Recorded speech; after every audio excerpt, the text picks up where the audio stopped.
사이렌으로 좀 괴롭혀 줄 수 있고. 그렇죠. 자, 그리고 뭔가 플레이메이킹이 좀 가능. 크리스탈쌤 지금 뭐 하세요? 팀장님, 요즘 코로나로 밖에도 못 나가고 집콕하고 있는데 너무 답답해가지고 스마트폰으로 게임도 보고 영화도 보고 푹 빠져가지고 팀장님도 같이 해보시겠어요? 아이, 그러시구나.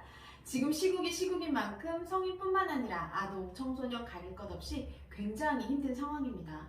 특히 아동들은 유치원과 학교 생활도 멈추고 스트레스나 불안 수치가 성인에 비해 상대적으로 높다고 해요. 해소할 만한 게 딱히 없다 보니 집에서 스마트폰이나 컴퓨터, TV를 보게 되는 게 일상이 되어버렸고요. 맞습니다. 또한 학교에서 온라인 수업을 하게 되면서 스마트폰이나 태블릿을 줘야 하고 더 어린 아동의 경우 달래주기 위해서 폰을 주기도 하거든요. 아무래도 요즘에는 맞벌이 부부가 많다 보니 퇴근하고 나서 집에서 육아를 해내기란 쉽지 않고 둘 다 피곤해서 어쩔 수 없이 스마트폰을 틀어놓고 아이가 집중해서 보고 있으면 만족하기도 하잖아요. 스마트폰을 본다고 무조건 안 좋은 건 아니지만 분명 조심해야 하는 부분이긴 해요. 게다가 성장에 방해될 것 같다는 기분에 안 보여주려고 해도 지친 몸으로 육아를 하다 보면 이번에만 보여주면 괜찮겠지? 라는 합리화를 하기도 해요.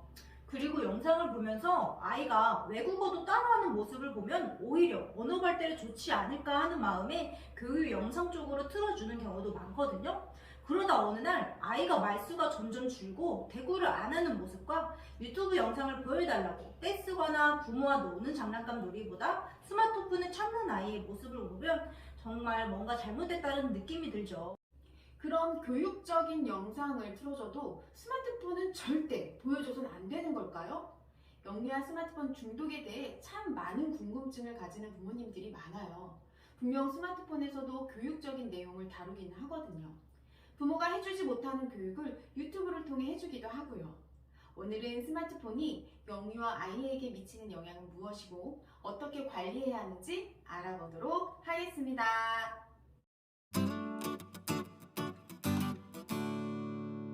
별 팀장님, 스마트폰이 아이의 뇌 발달에 어떤 영향을 미칠까요?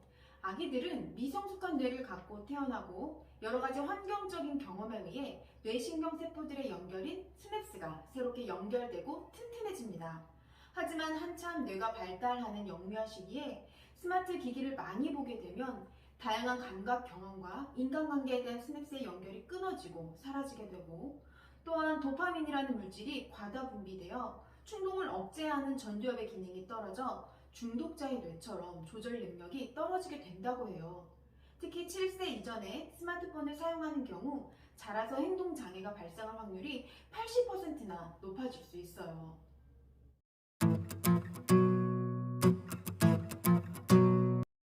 크리스탈쌤, 스마트폰과 언어 발달 어떤 영향이 있을까요? 언어 발달은 서로 주고받는 대화 속에서 이루어져야 하는데 스마트폰은 한쪽에서만 자극을 주고 아이는 아무런 이야기를 하지 않는 상황이 되어버려요. 이런 상황이 지속된다면 언어 발달에 문제가 생기겠죠. 또한 실제 사람과의 상호작용 시간이 줄어들기 때문에 인지, 사회성, 발달에도 어려움이 생기고요. 하지만 영상을 못 보게 끊어버리려 해도 아이가 울음을 터뜨리니 어쩔 수 없이 스마트폰을 쥐어주게 돼요. 그래서 저 같은 경우에는 부모님들에게 설명할 때 아이가 스마트폰을 보기를 원한다면 혼자 보게 하는 것은 삼가하라고 합니다. 부모와 함께 스마트폰을 보면서 영상에 나오는 내용에 대해 대화를 하면서 보게 하는 거죠. 그러면 아이가 뽀로로 영상을 보고 있다면 우와, 뽀로로가 크롱이랑 노래를 한다. 무슨 노래지? 같이 따라해볼까? 이렇게 말이죠. 역시 언어 재활사님이랑 다르시네요. 나이에 따라 조금 다르겠지만 아이가 말을 할 수 있도록 유도하는 것도 좋을 것 같아요. 예를 들어 아이에게 지금 뽀로로가 뭐 하고 있지? 뽀로로 친구들은 모두 몇 명일까? 듣과 같이 물어봐 주세요. 그러면 아이는 현재 상황에 대한 설명도 할 수 있고 동시에 수개념도 인지할 수 있겠네요. 더불어 부모님과도 자연스럽게 가까워지고요. 네, 맞습니다.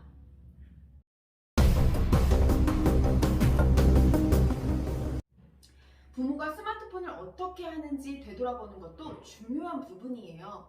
아이는 부모의 행동을 모방하기 때문에 수시로 아이들 앞에서 스마트폰으로 영상을 보거나 게임을 한다면 쉽게 그 행동을 자제하기 어려워요.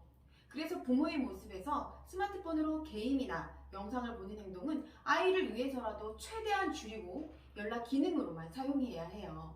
맞아요. 엄마 아빠는 스마트폰을 수시로 보면서 아이들에게만 못하게 하는 거는 아닌 것 같아요. 특히 유아기 때는 아이가 살아가는 데 필요한 여러 요소가 전반적으로 발달하는 중요한 시기인데 이 시기에 정서, 인지, 신체 등 발달에 문제가 생기지 않도록 부모의 노력이 많이 필요하고 이 시기에 스마트폰 노출이 많이 된다면 인지에 영향을 미치는 전두엽 발달에 문제가 생겨요. 아, 그래서 우리가 예전에 텔레비전을 바보 상자라고 불렀었죠. 네, 그랬었죠. 쌍방향 소통이 아닌 디지털 기기의 자극을 줄이는 게 좋아요. 영유아 시기는 부모와 함께 오감을 활용할 수 있는 경험들이 굉장히 중요합니다. 하지만 시국이 시국인 만큼 체험하러 가기가 쉽지 않아요. 그래서 집에서 그림책을 구연동화하듯이 재미나게 읽어주어 호기심을 자극하면 시각적, 청각적 자극을 만족시킬 수 있게 될 거예요. 또한 보호자가 원하는 놀이가 아닌 아이가 원하는 놀이를 하고 아이의 눈높이에 맞춰 놀아주세요. 생상함을 느끼고 아이가 좋아하는 놀이를 한다면 아이는 자연스럽게 스마트폰에서 집착을 멀어지게 되겠네요. 네, 맞습니다. 크리스탈슨, 네. 한번 구연동화하듯이 한번 읽어봐 주실래요? 아, 그럴까요?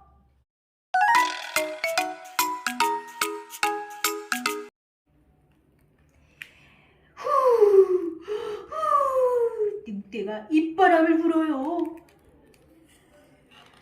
집을 날려버려 몽땅 잡아먹을 테다. 이 꿈쩍도 안 하네.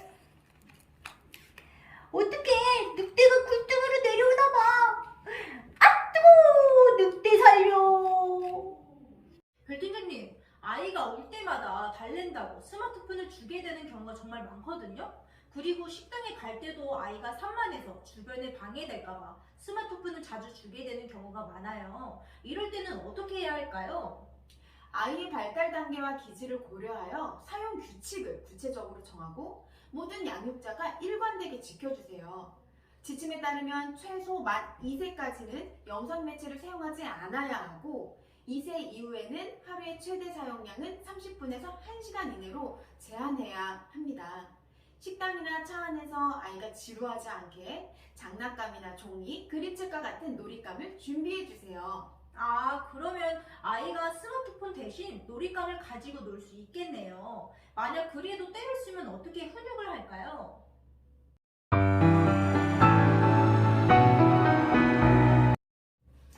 먼저 아이의 마음을 공감해주세요.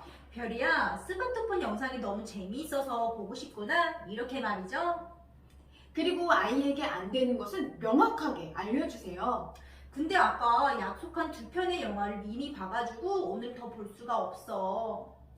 다음은 스마트폰 대신 지금 할 수 있는 것이 무엇인지 알려주세요.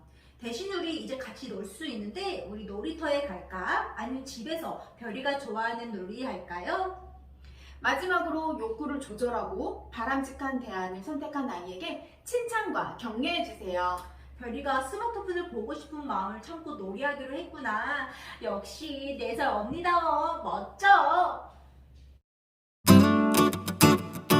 자, 그럼 정리해볼까요? 스마트폰, 2세 이전에 보여주지 않아요. 스마트폰, 아이 앞에서 사용하지 않아요. 스마트폰, 최대 사용량은 30분에서 1시간. 스마트폰, 구체적인 사용 규칙을 정하고 모든 양육자가 일관되게 지키기. 스마트폰, 보호자와 함께 이야기하며 보세요. 스마트폰 대신, 아이들의 흥미를 유발시키는 놀이하기. 스마트폰 대신, 식당이나 차 안에서는 재미있는 장난감을 준비하기. 마지막으로 규칙을 지킨 아이에게는 칭찬 잊지 않기. 안녕!